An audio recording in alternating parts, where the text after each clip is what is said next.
unanswered questions about Michael motherfucking Myers. Oh, man.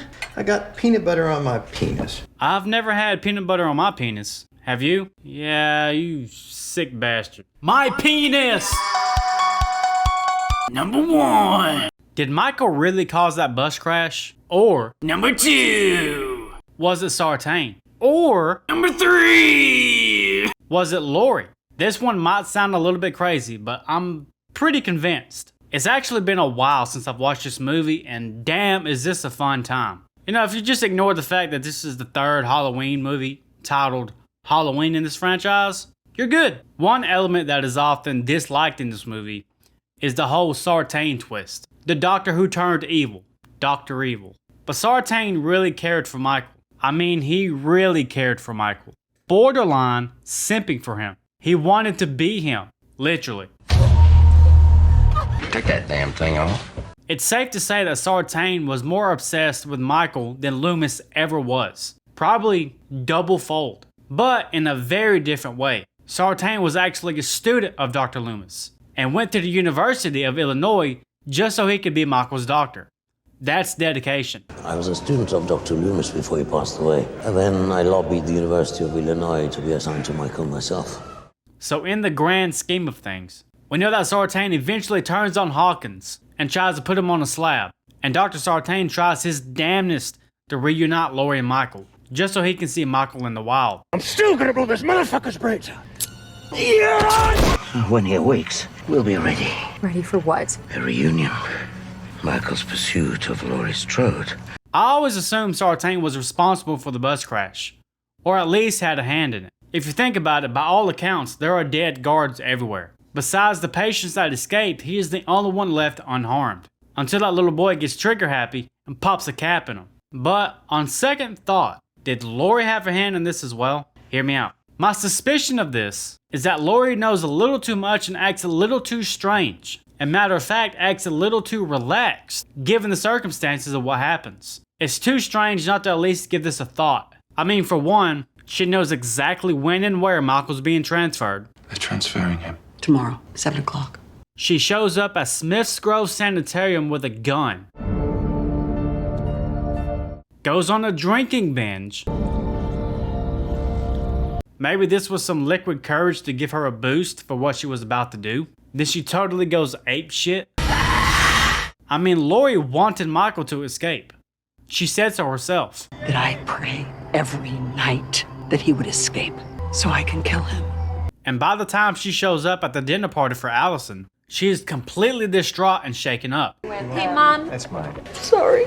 Mom. Stop that. To further back this up, she even says, I saw him. I saw the shape. I saw him. The shape. So the way I picture this panning out, Laurie got a little too brave, a little too woo, had a little bit of road rage, and it backfired on her.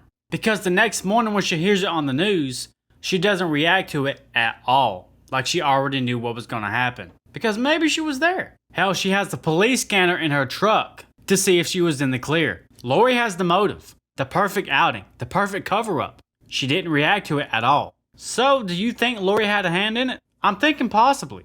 But now let's talk about Sartain. Sartain also has the motive to crash that bus. You can see how obsessed he is with Michael. About an hour into the film, he loses his fucking shit and tries to kill Hawkins. This dude is obsessed with Michael Myers. He wants to see him in the wild. He wants to see this big reunion of Laurie and the Shape, but Michael doesn't give a fuck.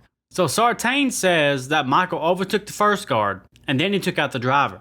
The bus lost control after Michael overtook the first guard and the driver. But again, this is the same person that tried to kill a police officer, Hawkins, and had been maliciously playing both the officers and Laurie Strode to make his plan work. So it's safe to say his word can't exactly be trusted. So I'm thinking with everybody there, if Michael did overtake the guards, which I'm sure he did, it was after the bus was ran off the road. So who was it? Did Michael act alone? Was it Sartain making sure his baby didn't get away? Or was it Laurie Strode, who made a really fucked up mistake because she got a little wah and wanted to end her 40 years of trauma right then and there? It's interesting to think about because all three of these motives and theories have ammunition behind them. I honestly think it could have been any one of them, and that's the beauty of it. Was it a combination of all three? Who do you believe did it? Let me know down below. Number 4.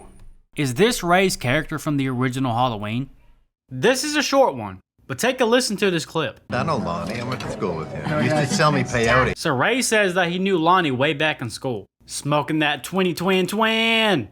Wow. Not to jump too far ahead, but we actually get a little bit more of this backstory in Halloween Kills. He shared some of his favorite memories he had of him and Ray. You knew my dad? Yeah, I knew Ray. He used to sell me peyote. I remember once we were out on Lake Cherokee. Your daddy, he took off his pants and he jumped in. What's interesting about this is that in the next film, Halloween Kills, Lonnie and Tommy actually become pretty good friends. Lindsay's car. It's Michael. He's here. Come on, I need you guys. Come on. And considering how this is the only school that we see in Haddonfield, I assume that this goes all the way from K to 12. Since in the original film, Laurie and Tommy walked to the same school. And this trilogy is notorious for bringing back some of the original characters, even the ones that played very small parts. So I do think there's a really good chance that this is Ray. But as always, you decide. Tartar sauce! After the events of 78, did Loomis finally wash his hands of Michael for good? Now this is gonna sound bizarre, but this is the curveball in this 2018 film. This is hidden in some of Loomis's dialogue on one of the old tape recordings of the podcasters. So we all know that it was Loomis's life work to make sure that Michael was contained and locked up forever. But this new trilogy, starting with this film, takes it a step further. And now Loomis's ultimate goal is to make sure Michael dies. It needs to die. We can see this motive play out visually in the Halloween Kills flashback scenes, where Loomis tries to give Michael the blocka in the back of the head. But let's play Loomis's dialogue front to back and let's dissect it. Listen here, because this is pretty wild to me. Loomis, January 22nd, 1979. Do you wish to give a statement regarding your former patient, Michael Myers? My suggestion is termination. Death is the only solution for Michael.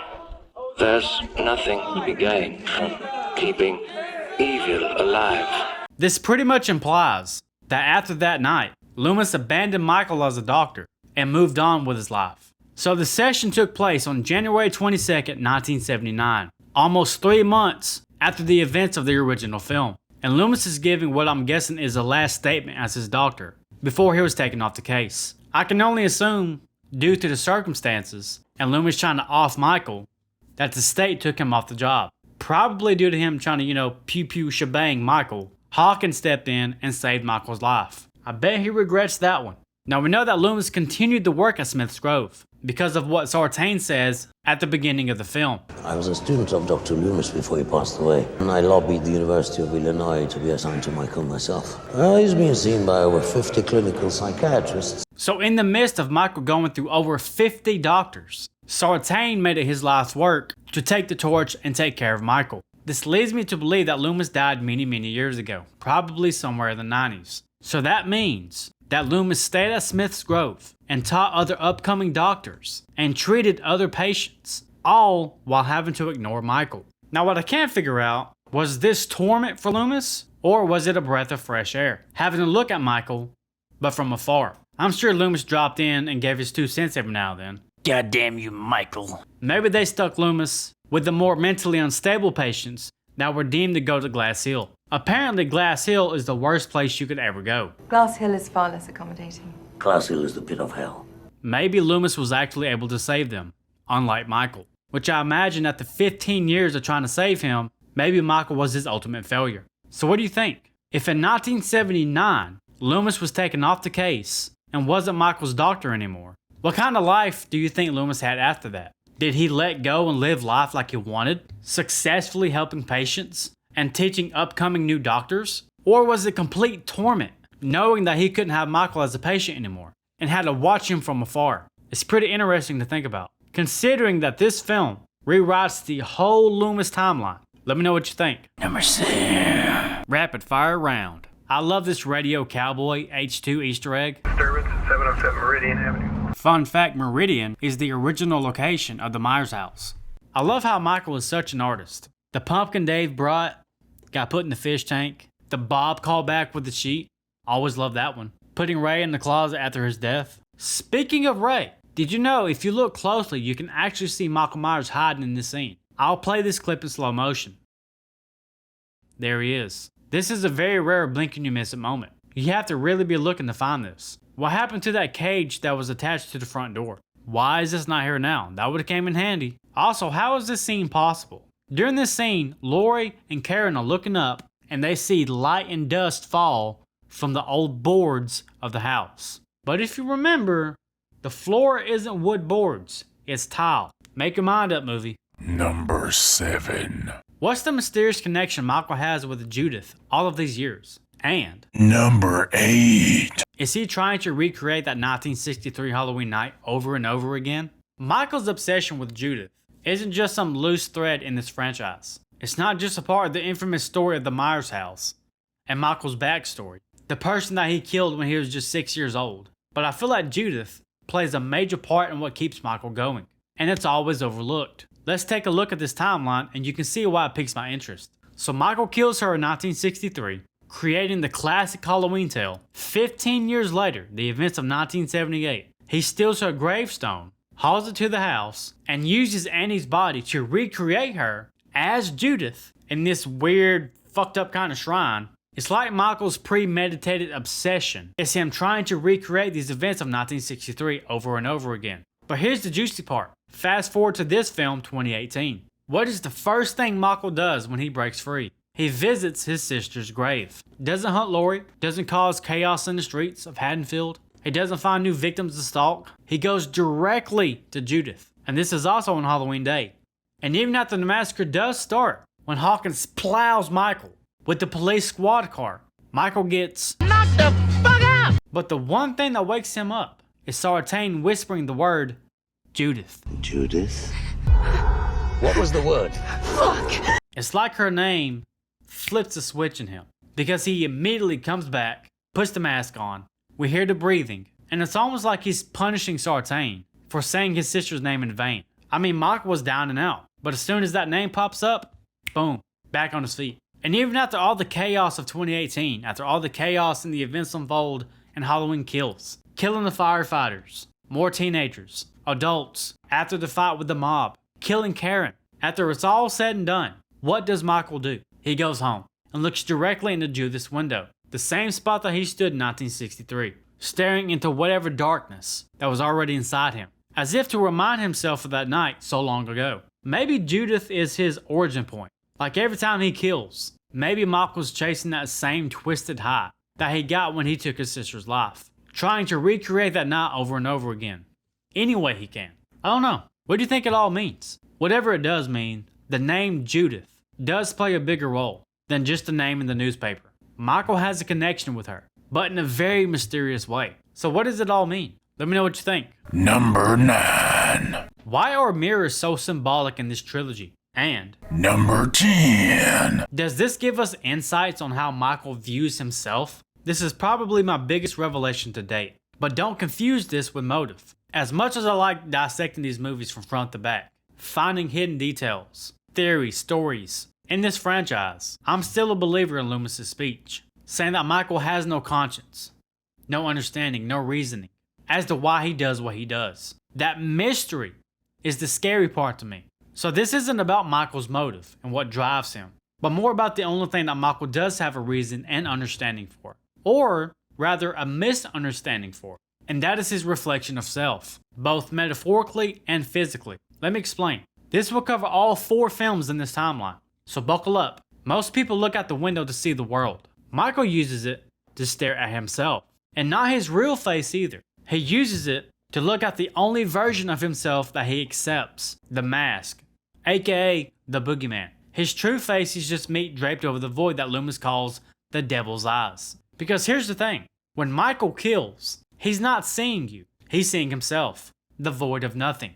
Every death is a reflection, another way to feed the mask, aka the boogeyman persona. That's why he's obsessed with it. It's not a disguise, but I think Michael views it as his identity. Because without the mask, Michael doesn't have one. Michael is the empty shell of nothing but an evil abyss. With the mask, he's the Haddonfield boogeyman Michael Myers. So let's check into this mirror theory. We know Michael as a child went borderline comatose and stopped all communication. and emotion. 15 years, sitting in a room, staring at a wall, not seeing the wall. Even now, 40 years later, nothing has changed. We can see in this short scene, right before the transfer, of what Michael does in his cell. Still sitting there looking at the window. Or is he actually looking at the reflection of himself? Our first glimpse of this happens when Michael starts his massacre in Haddonfield. He looks into the reflection of himself before totally decimating that chick in the window.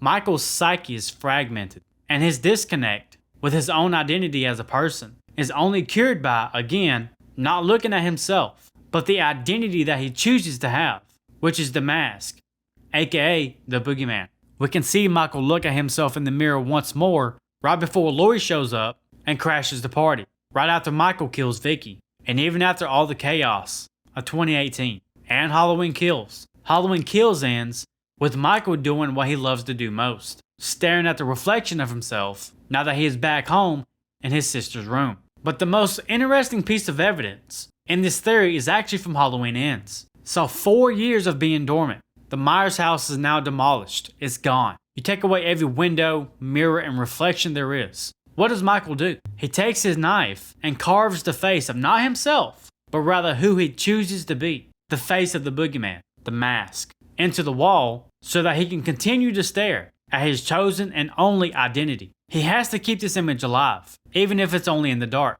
only for himself, at the weakest point in his life. Laurie understands this. This is what she meant by, The more he kills, the more he transcends. Laurie knows the difference between Michael and the boogeyman. I mean, sure, he doesn't need the mask to kill, but Michael needs the mask to be the ideal version of himself. So at the end of Halloween Ends, in his final moments, Laurie forces the blade in front of his eyes. And for the first time, he doesn't see the legend. He doesn't see the boogeyman. He sees the man that's about to die. And that's the moment that the boogeyman dies too. Another bonus add-on is Corey. The one time Michael ever really looked at somebody when he didn't see a victim. He saw himself. Another outcast for the world to spit on. For the first time in decades, the abyss, the darkness, stared back at him. And Michael let him live. Because the emptiness and evil was going to take Corey, just like it took his identity way back as a kid in 1963. And yet another identity would have been forgotten. And just like Michael, Corey would have took the identity of the boogeyman. That's probably a lot to take in, but let me know what you think. I think this is the first time, after rewatching these films numerous times over the years, that I actually understand what Michael is thinking. Again, separating that from what drives him, his motive. I'm not looking for motive, but rather the way he thinks, what keeps him going, his outlook on life, to the mysterious ways that Michael thinks. I know that when he was a little boy, he used to stand in his sister's bedroom and stare out the window. Maybe he wasn't looking out. Maybe he was looking in at his reflection, at himself. But do you agree? Let me know. Thank you guys so much for taking part of your day to kick it with me. You know I appreciate it. Until next time, when I see you in Halloween Kills, more of the night he came home again. That being said, if you have any theories about Halloween Kills, feel free to drop them down in the Discord. If you have a unique theory that I like and it holds some weight, I'll credit you in a video. And the Discord is free. It's just a hangout spot. You can come kick it, talk some shit, tell me about your day. It doesn't matter. It's always a fun time. Also, if you want some exclusive videos and material for yourself, feel free to join the YouTube membership. I do monthly giveaways, exclusive videos, live streams. You get loyalty badges, custom emojis, priority replies on comments. The list goes on and on. So don't feel obligated, but if you want some exclusive stuff for yourself, feel free to join. That being said, thank you guys again. I love you all. Till next time, I see you in Halloween Kills. Appreciate you. Adios.